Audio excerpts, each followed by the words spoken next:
100% काम नहीं किए, जनता की शिकायत ये है। देखिए संदीप जी, पर ये बेरोजगारी, युवाओं, किसानों की बात होने लगी, ये अच्छा हो रहा है मृत्युंजय?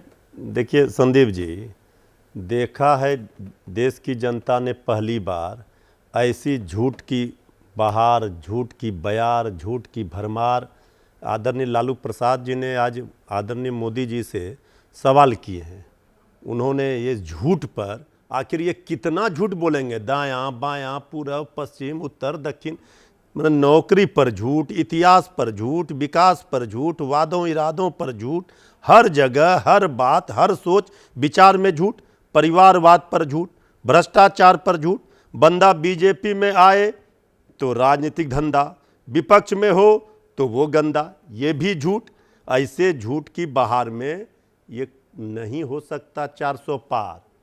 जनता पूछ रही है सीधा सवाल कि कौन से सांसद ने गांव गोद ले लिया। कल आदरणीय प्रधानमंत्री जी जमुई गए थे, उनके बगल में बैठे थे श्री चिराग पासवान जी, उनसे पूछते कौन सा गांव लिया गोद में, नमामि गंगे का क्या हुआ, अपने ठिकी का 20 करोड़ नौकरी कहां है, 15 लाख खाते में आएंगे कहां है, महंगाई डाइन बता रही थी भाजपा और भौजाई हो गई। सबसे बड़ी अर्थव्यवस्था बन गए, सबसे तेजी से विकास करने वाली अर्थव्यवस्था बन गए, साख सम्मान देश का बढ़ रहा है। देखिए 50 करोड़ के करीब जनधन खाते खुल गए। संदीप स्टार्टअप्स का जिक्र यहाँ पर किया अभी वाजपेयी ने। संदीप जी, अगर कोई ये कहता है कि किन्हीं व्यक्ति के 11 कारण, करोड़ शौचालय, हाँ, किसी पार्टी के और किसी व्यक्ति के कारण आज बीजेपी और मोदी जी के कारण देश का मान सम्मान बढ़ गया, तो इससे हास्यास्पद कुछ नहीं हो सकता है।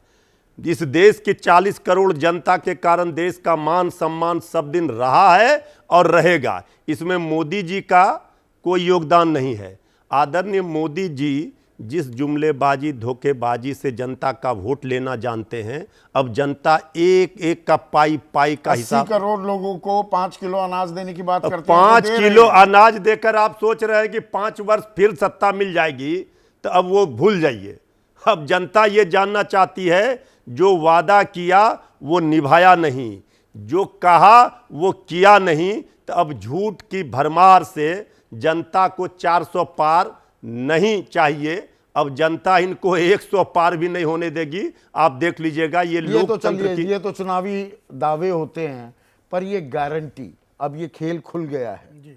गारंटी में वारंटी भी होती है, पहले इतने महीने की वारंटी, अब ये गारंटी वारंटी के इस खेल में असल बात आती है भरोसे की, एतबार की।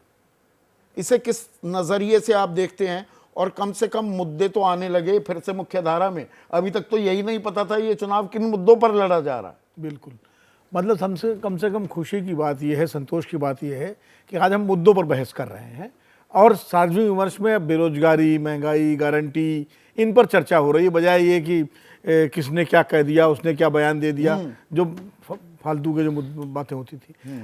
देखिए इसमें एक चीज़, जो आज कांग्रेस चुनाव घोषणा पत्र अगर देखें तो एक बात मुझे भी लगी कि ओपीएस क्यों नहीं है।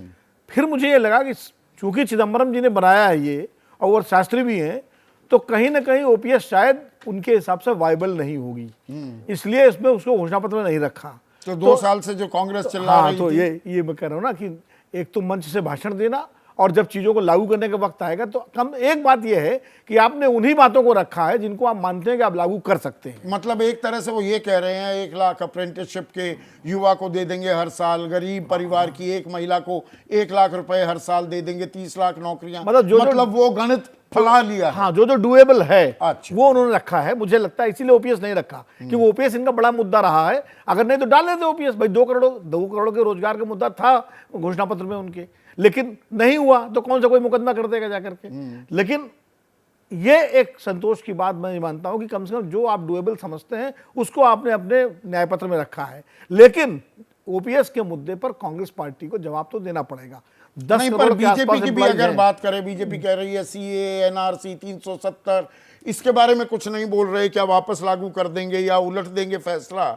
और उसके बाद घूम फिर कर कि जी थाईलैंड और बफलो नदी न्यूयॉर्क की, जी उनकी फोटो लगा दी। देखिए, जब किसी पार्टी का घोषणा पत्र आता है तो विरोधी दल उसकी आलोचना करता है। अभी बीजेपी का आएगा तो कांग्रेस आलोक शर्मा जी वही बोलेंगे जो महेश वर्मा जी बोल रहे हैं, वो तो आलोचना कर रहे मुद्दों की काट नहीं मिल रही है, और मुद्दे क्या कन्वर्ज भी कर रहे हैं। देखिए 5 न्याय और 4 जाति जो प्रधानमंत्री अब गिनाने लगे जातिगत जनगणना के बाद, जवाब में, उसके जवाब तो में। वो दोनों बराबर के, मतलब वो एक दूसरे, हाँ, करीब करीब देखिए 5 न्याय जो है उसमें श्रमिक न्याय, किसान न्याय, युवा नारी न्याय, युवा नारी न्याय, तो ये 5 जो 4 जातियां प्रधानमंत्री जी ने बताई हैं, वही है ये। वही उसको इन्होंने न्याय में बदल दिया है। तो न्याय और उनकी जातियां, तो कुल मिला के ये मुद्दों पर ही बात हुई है। लेकिन एक महत्वपूर्ण बात यह है कि घोषणा पत्र तो आपने बहुत आकर्षक बना दिया, अच्छा लग रहा है, लेकिन क्या ये नीचे तक ले जा पाएंगे? जैसा कि आपने कहा, सेल्समैनशिप कौन करेगा बेहतर? 2019 में जो दुकान में माल तो सजा दिया, मार्केटिंग बेचने वाला कौन है? क्योंकि कांग्रेस पार्टी की समस्या यही है कि वो नीचे तक चीजों को ले जाने में असफल रहती है। उसका काडर जो है उतना उस स्तर से बीजेपी की तरह एग्रेसिव नहीं है, जैसे बीजेपी की 5,000-6,000 रुपए साल की कुछ गारंटी दुकानें जो ऐसी पहुंच होती हैं वो कुछ प्रचार प्रसार नहीं करती, पर फिर भी कतार लगी रहती नहीं, है। वो दुकानें वैसी होती हैं कि बहुत पुराना देसी घी यहाँ से मिलता है। की सरकार जब बिहार में बनी तो 5 लाख नियुक्ति पत्र सरकारी नौकरी नौजवानों को दे करके श्री तेजस्वी यादव जी ने देश दुनिया में विश्व कीर्तिमान स्थापित किया।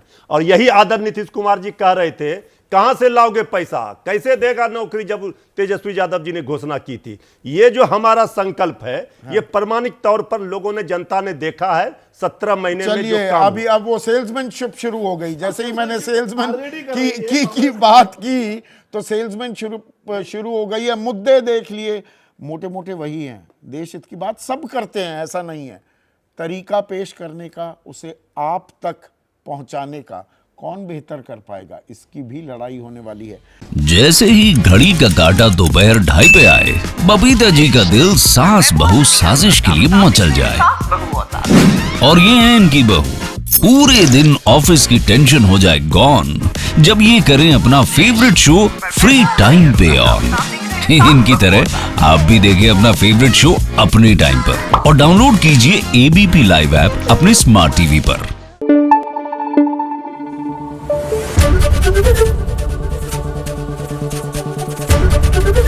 एबीपी न्यूज आपको रखे आगे।